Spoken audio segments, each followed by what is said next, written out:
Mrs. Marian Carpenter. She's our guest speaker. She's a Stuart native. She has wonderful experiences to tell us about growing up here in Martin County.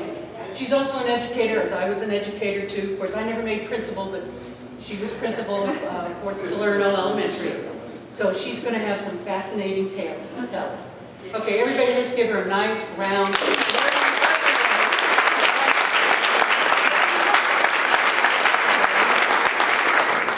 Good evening. Good evening. Thank you for inviting me here this evening. My name, as she said, is Marian McKinney Carpenter. I am the 11th of 12 children, 6 boys and 6 girls. Cheap about a dozen, right? Born in Martin County in the tiny little fishing village of Fort Salerno, now called Fisherman's Paradise, 83 years ago.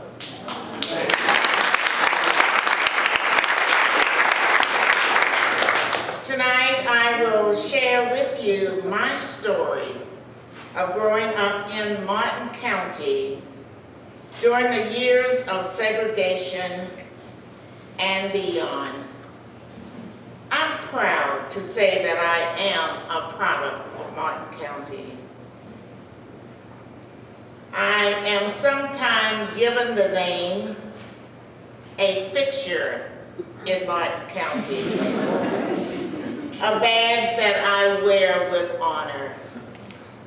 I owe my sincere thanks, love, and appreciation to my heroes, my parents, my dad, Melvin McKinney Sr., and my mom, Margaret Josephine Potier McKinney, both born in the Bahama Islands, my dad from the island of Abaco, and my mom from Cat Island. Both with a grade school education, yet they instilled in us, every one of us, a love for learning, the importance of a good education, to be respectful and responsible, and to do our best every day, that we should love and not hate. They came to this country when they were teenagers. They were married in Miami, Florida. They lived in Miami for a while, but the economy was so bad. Jobs were very hard to find.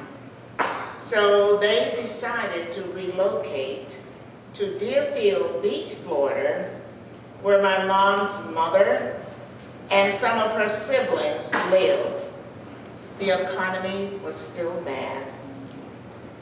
In search for a better life in which to raise the family, my parents made a decision that my mom would stay in Deerfield with that support group, and that my dad and his cousin would continue to search for a better livelihood.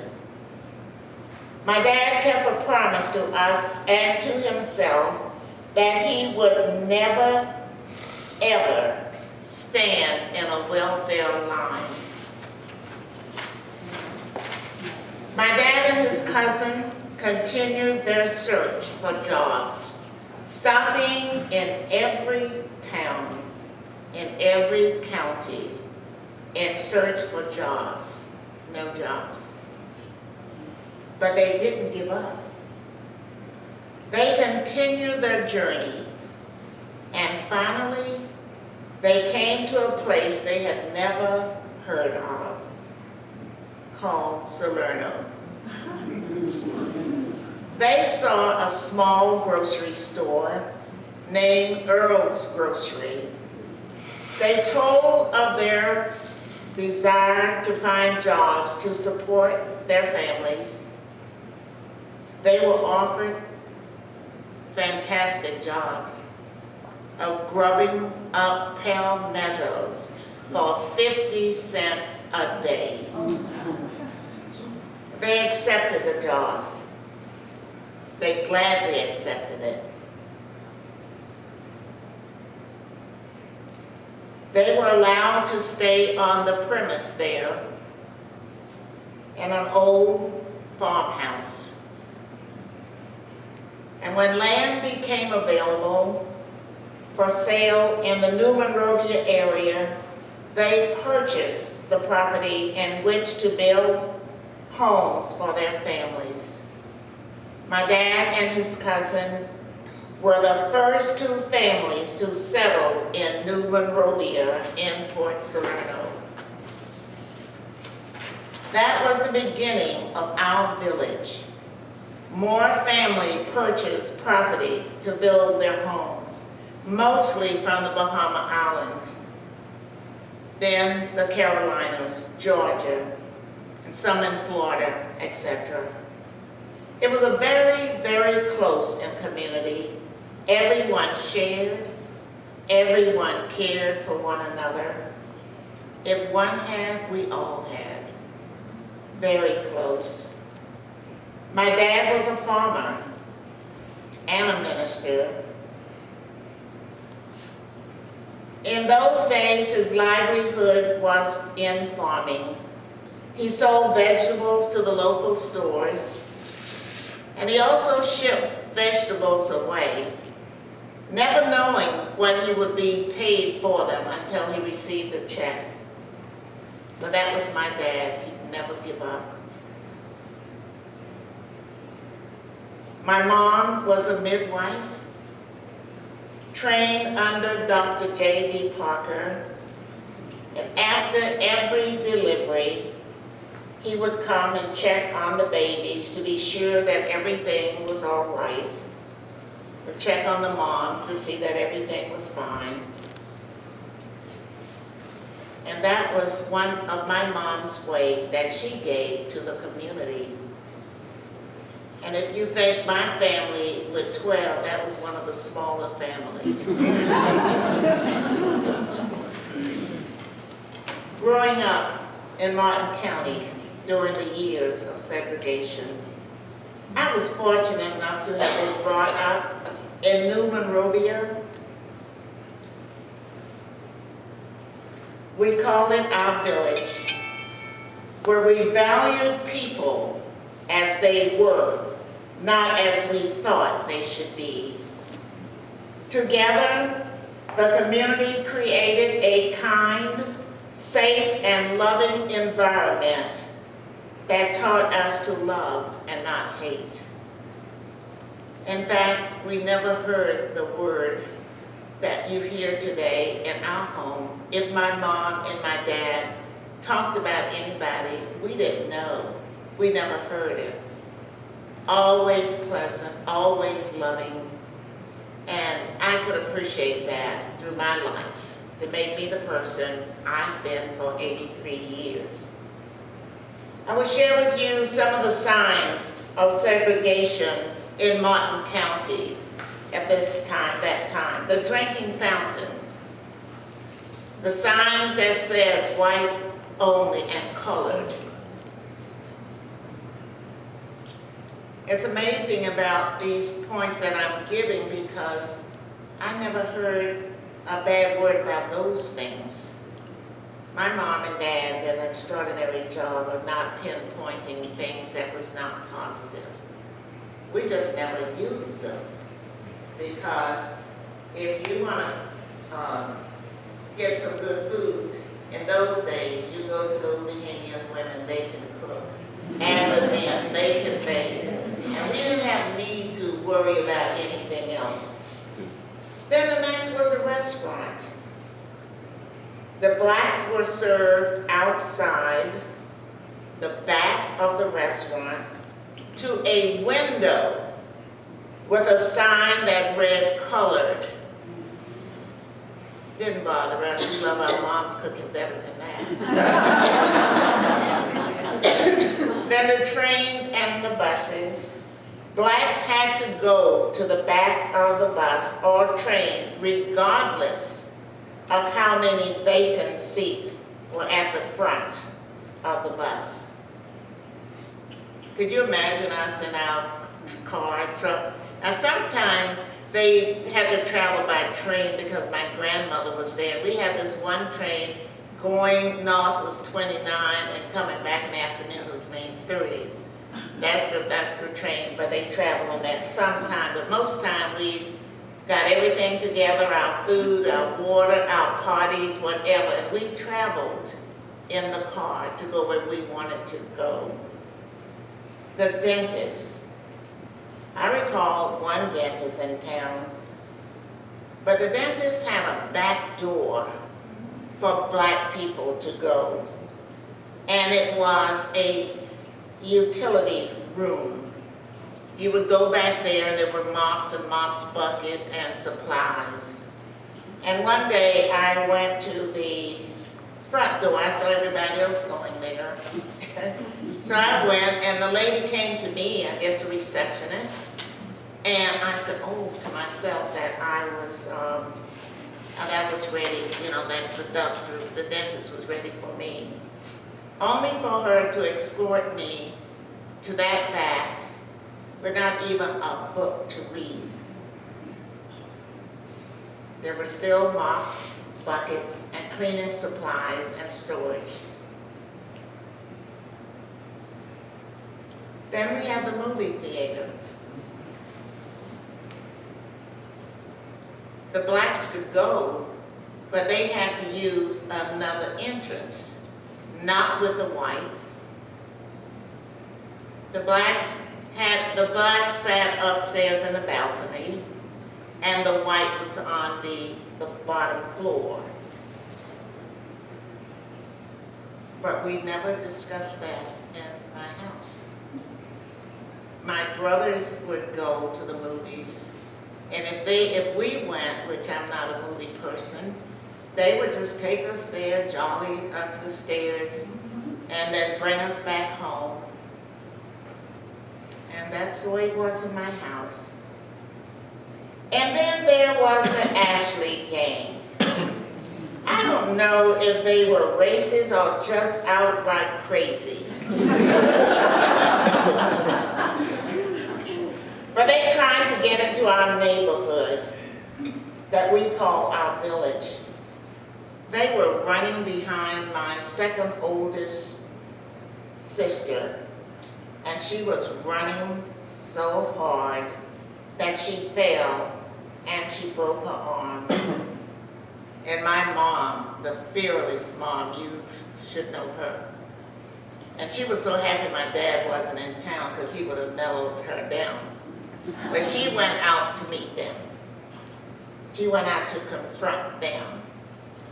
And they threatened my mom that they would be back that night. And my mom says, come on back. Dad was out of town, but that mom was something else. And she had, her friends was fearless also. So they decided it was a big tree in our front yard, and we were in upstairs, and her friend was going to get up in the tree with her gun, her loaded gun. And my mom was going to sit at the top of the stairs with her loaded gun. And then the house was going to be dark. And Mom was going to say only 2 words. The door was going to be opened. And Mom was only going to say, come in.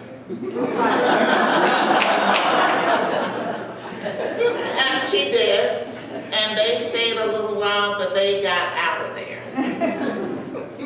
She didn't tell any of the men in the neighborhood because they would probably be out there in a bit of a riot, but my mom would have taken him on and her friend.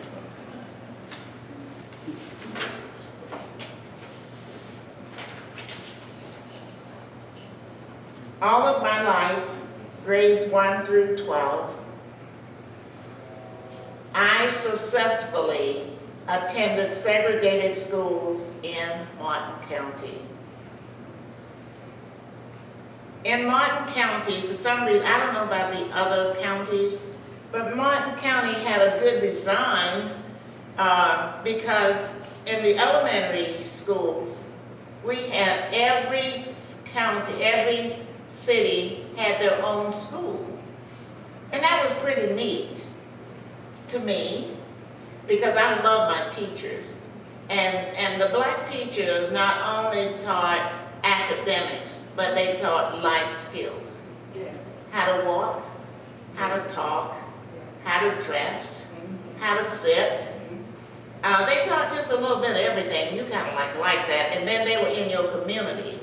And they would come to your house and eat. There were no discipline problems, because if you got in trouble at school, you got a double one. And then beside that, the teacher's gonna come home and eat at your table.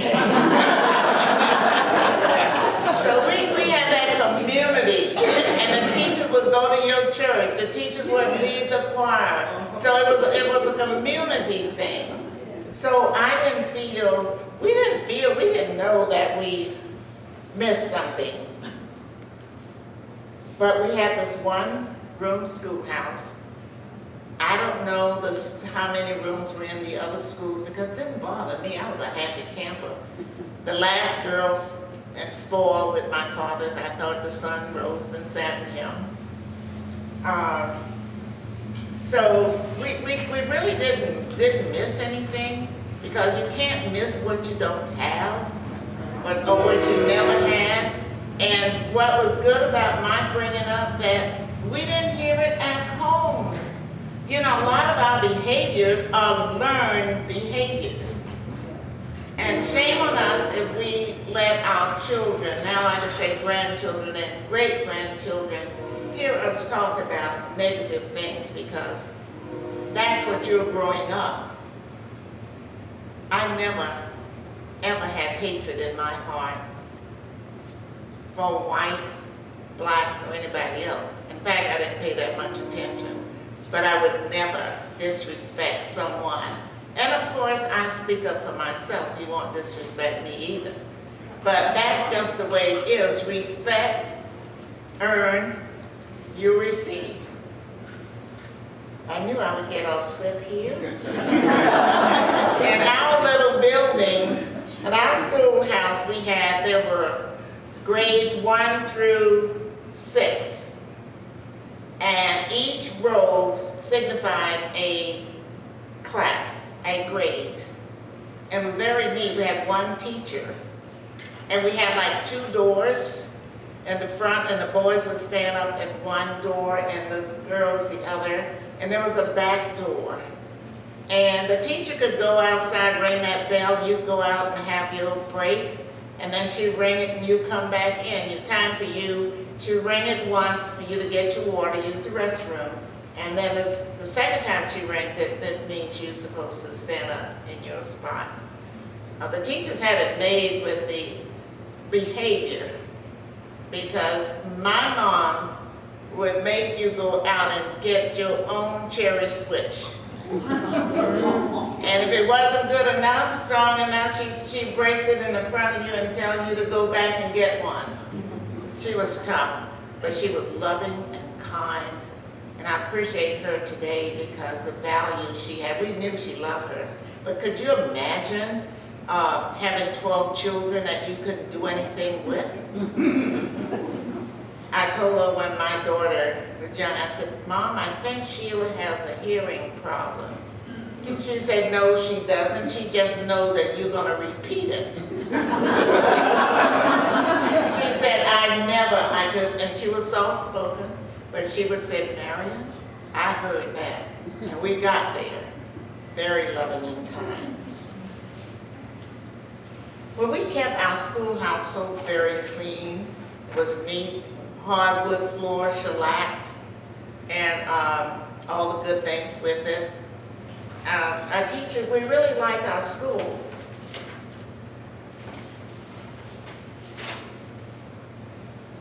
The one thing that we never received was a new book.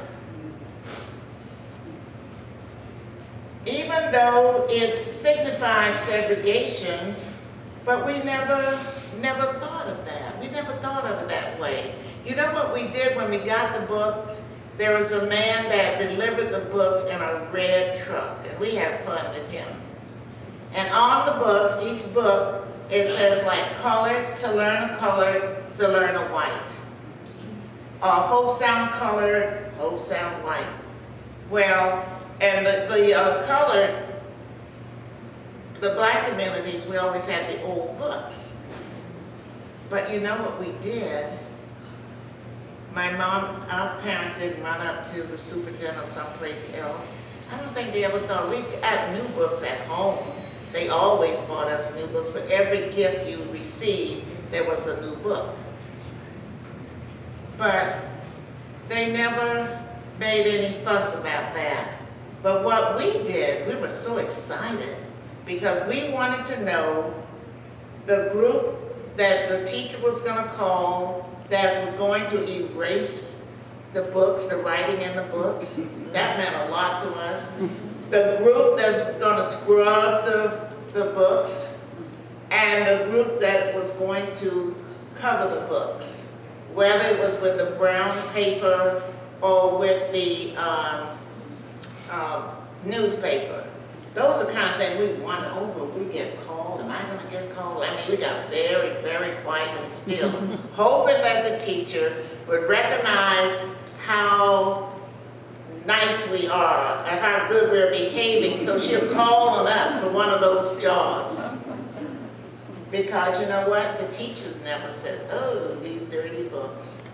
Because you know, and from that I learned, it's not the cover of the book, it's the content. Even though we didn't get a new book, but we got the same learning. We got the same information. And that was a story. And I think those kind of experiences, that's what you've got to take the lemon and make lemonade. We didn't worry about that. But one day, the man that came with this red truck with bringing the books, he was so funny. Because most time he preferred alcohol over coffee. And he would come early, you know, he would bring it and he would just, you could smell it. But this day, he was staggering. He really was. So the boys were going to play a trick on him that day, and the teacher wasn't going to be able to say anything, it was going to be after he left. He tried to. So they went on the back of the truck. He was really in bad shape. Went in the back of the truck and they moved where they say Salerno colored, they put that sign on the Salerno white box. And they did the reversal. And that was the first and the last we had. But they had so much fun, and the teacher just looked at them. Had she known that before he left, she would have made them take it back, but she didn't know that.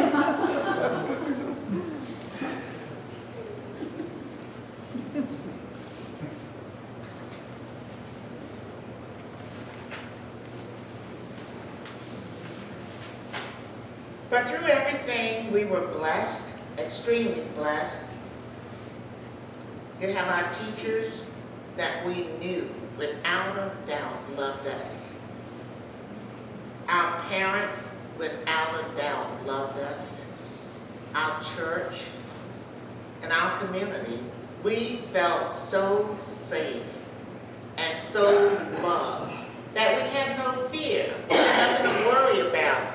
Really, we really didn't. And another time, and we did not know, I mean, I think I was grown before I realized what they were trying to do. I really was. Because my girlfriend and I sometimes would send us extra books. Funny little books. I guess they kind of fill up the library. I guess that was. But they had this book that they called Saturday for Samuel. And we would run to get that book. It's the funniest book. Because we never saw anybody like that, but we didn't realize that they were depicting somebody that was black. We didn't even. So this guy had on some overalls with one strap on and one down. And he didn't have on any shoes. And he had big feet and the toes standing up. And his hair was like kinky. And his lips were very big and they were red. And he had a slice of watermelon in it. That was the funniest thing to us. We had never seen anything. We had never seen anybody looking like that. And we just laughed. We didn't know what that was supposed to have been, insinuating. But that was just funny to us. We were just innocent and loving and kind. Never thought anybody was making fun.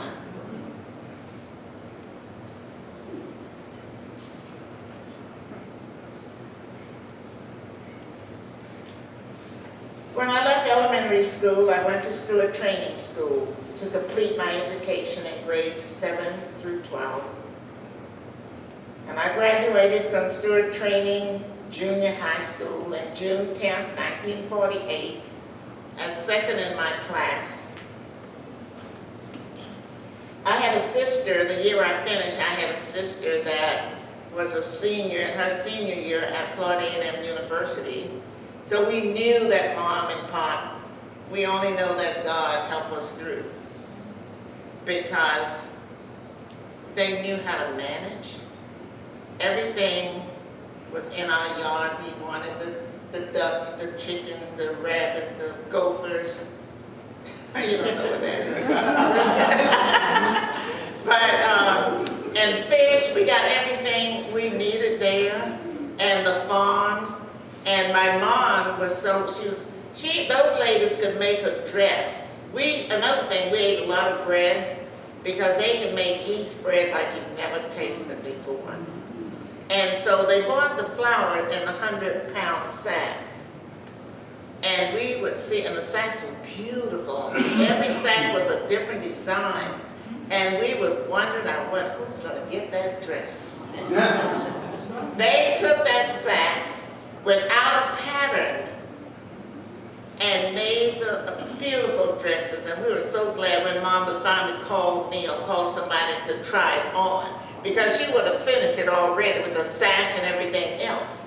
So we knew, our parents knew how to make it.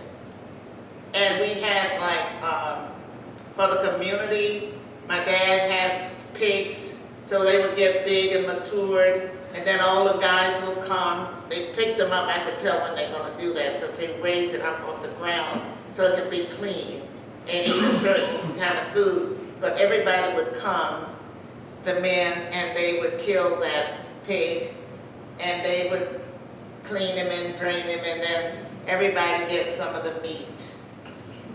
And sometimes you may look at Port Salerno back there because you said, oh, those fishermen.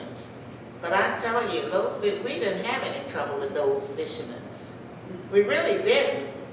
In fact, my brothers worked down at the fish dock, sometimes 2 and 3 o'clock in the mornings, so did they. So you can't always look at people and put a label on them and say, and you would say, oh, Port Salerno, but we never. I could walk to town. I can remember only once in my life I was walking to town, and those groups of white children would come in, a group of black children, and I tell you, I don't know who said first or not, but we didn't tell our parents because they would have probably heard. But however it was, somebody said nigger and somebody said cracker, nigger cracker, And there was a lady, a school teacher, white school teacher, she walked out of her house across the railroad, and she said, now you all go that way and you all go that way. And I guess everybody was glad. They turned and we turned. So innocent to say, to do things, but nobody stirred up it. And never had a fight in my community between races. We didn't have the marching and the carrying on and all that kind of stuff. Everything went extremely well.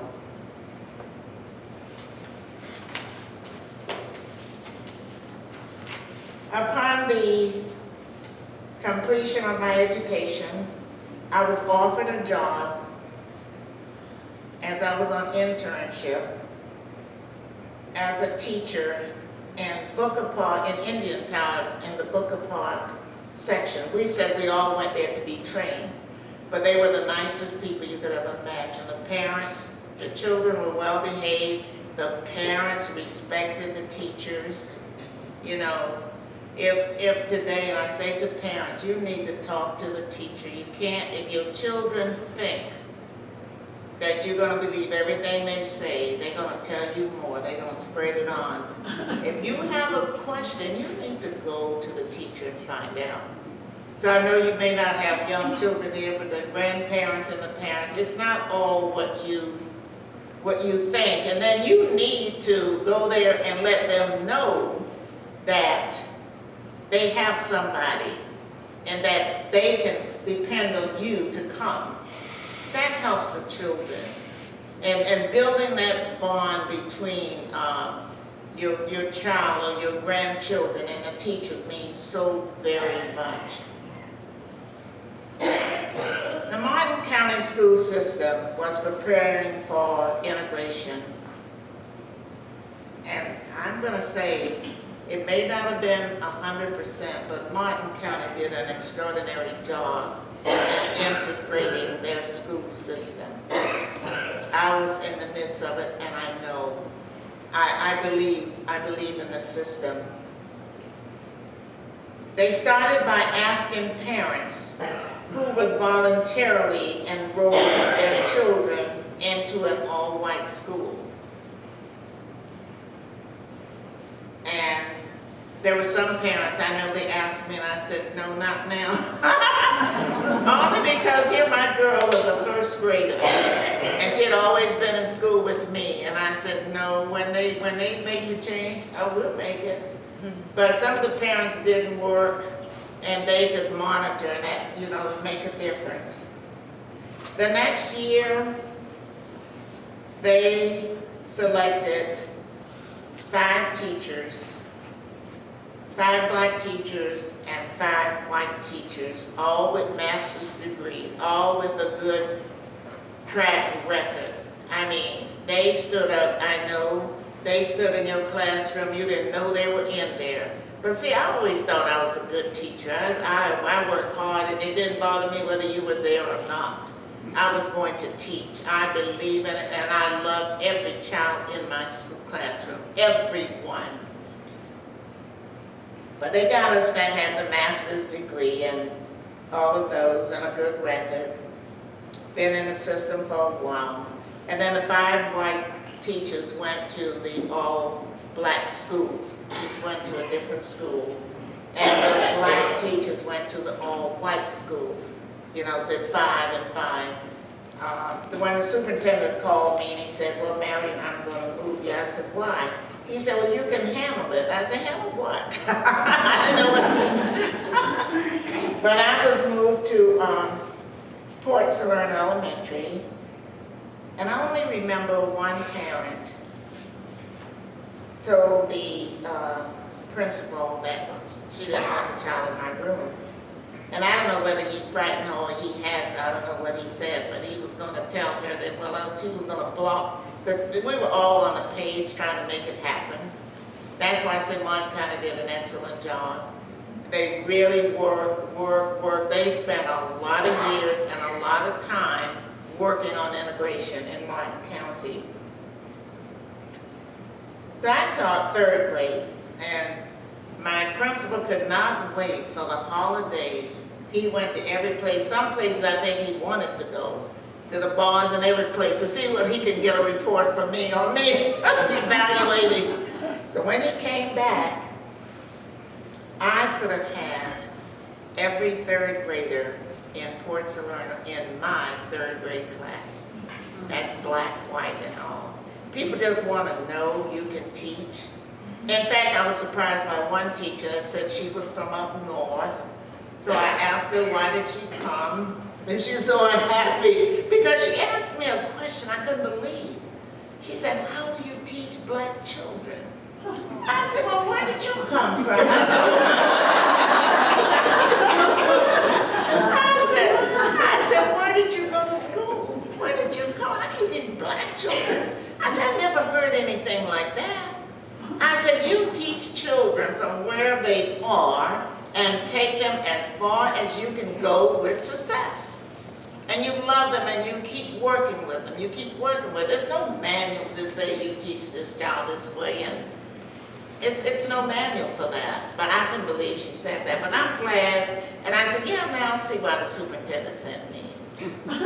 Because I could talk to her. I mean, I just tell them, that's the only one I ever heard. But she wasn't there when I first went. But she came later. And I think she was serious because so often I did have to talk with her. But it was okay, because she was my, I call her my sister. She was a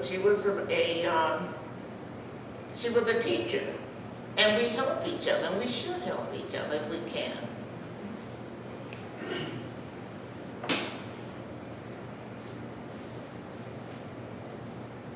So when I had this little boy, he was cute as he could be, red face, red hair, freckle face. He went out to PE with the coach, and he said, went out, and I was in my room because I like to catch when they go out to PE and all that kind of stuff. So he came back to me. He was sobbing like he would not believe it. All on my suit. He was carrying on me, was hugging me, and I was caressing him. And I said, what's the matter, sweetheart? What's the matter? He said, that nigga hit me. I said, that what? He said, nigga hit me. I said, well, calm down. I said, calm down. I said, the word is Negro. Can you say that? Negro. I said, Negro. So we worked on that a while. Because you see, he didn't see me as a nigga. Because he loved me. He saw me as his teacher. See, that's why I say these behaviors are learned.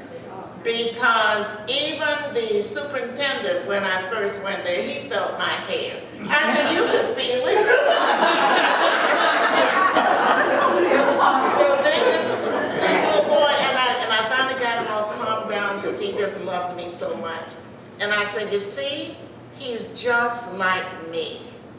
We have more pigmentation in our skin. And I went to, to explain that. And I could see when they select these teachers, because some teachers would have had him by the neck. But he didn't know. I was his teacher. He loved me. And he didn't see me as being black. And they would rub my legs, and I wouldn't say anything because they wanted to see what the black coming on.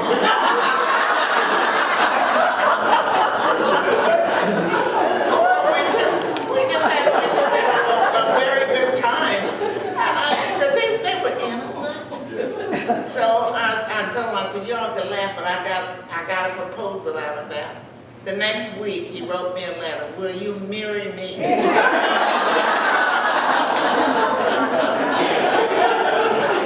I said, I called him up. I said, I'm already married.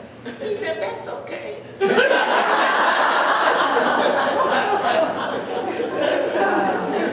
I tell you, I was extremely blessed to have been brought up with the parents I have, and that little village that I grew up in, and my church family that believed that you should love and not hate. In my community, I was so pleased. I had a lot of opportunities. Martin kind of gave me a lot of opportunities. I was a teacher, and then I became a assistant principal. And I got a superintendent in here now. He was here. He was so good to me. Stand up, Mr. Nowitzki.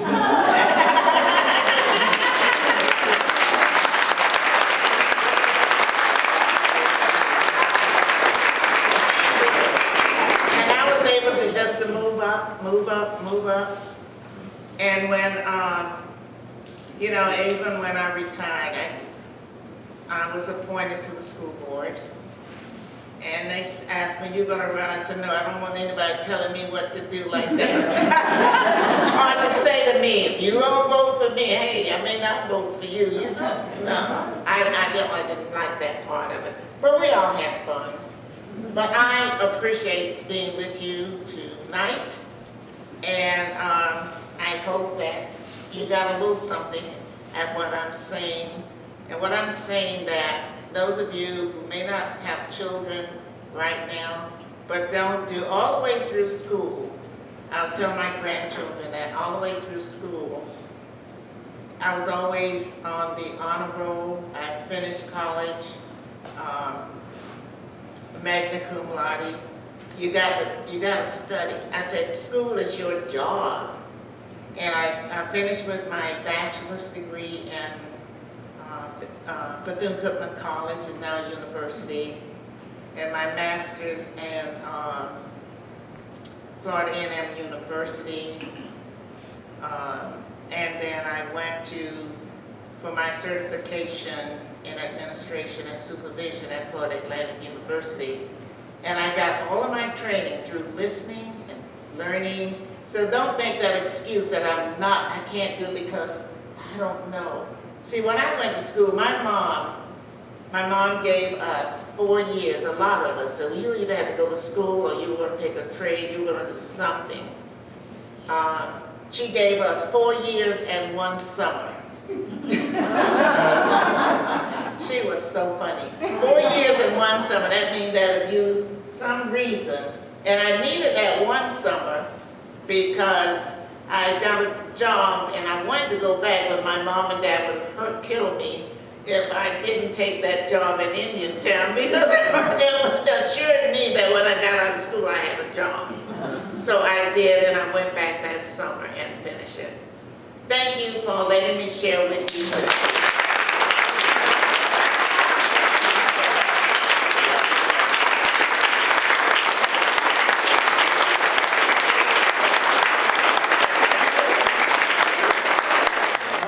He's going to have a statement. You have a story. I do have a statement. Okay. And you know, I've had a lot of years to think about this since I retired. But, you know, through the state and through the country, there have been problems with immigration. Martin County was so easy. You see the reason why. It was just a feeling of mutual admiration, and there was a realization that there's a resource, that the benefit to both parties was really, you know, the desired outcome.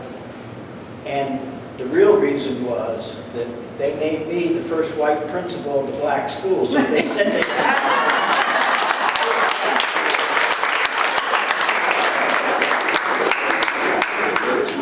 Anyone else? Sandy. Okay. Your daughter Sheila, right? Beg pardon? Your daughter Sheila. Sheila. Didn't she go to Pine School? Yes, she did.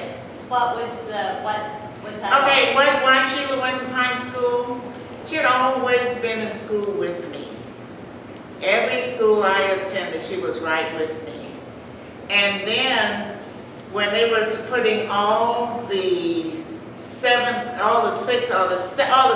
grade, I think, 6th or 7th grade was going to be in Stuart Middle School at that time, from all over, and just the numbers frightened her. And I said, well, I can't just put my child out like that. So I told my principal, if you let me work summer school, I could send my child to school.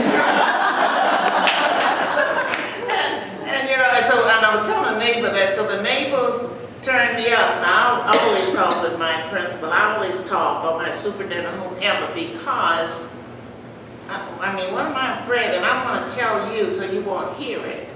So I told him that if I work summer school, have enough money, I have to put Sheila in Pine School. Because Pine School was a smaller school, and you got to do what you can to adjust your children if you can. And so this lady, and I knew who she was, but she didn't know the principal. She didn't call her name, but he recognized her. Do you know that Marian is teaching in a public school and sending her daughter to private school? You know what he said? He said, I know that if I had me some money, I'd do so. So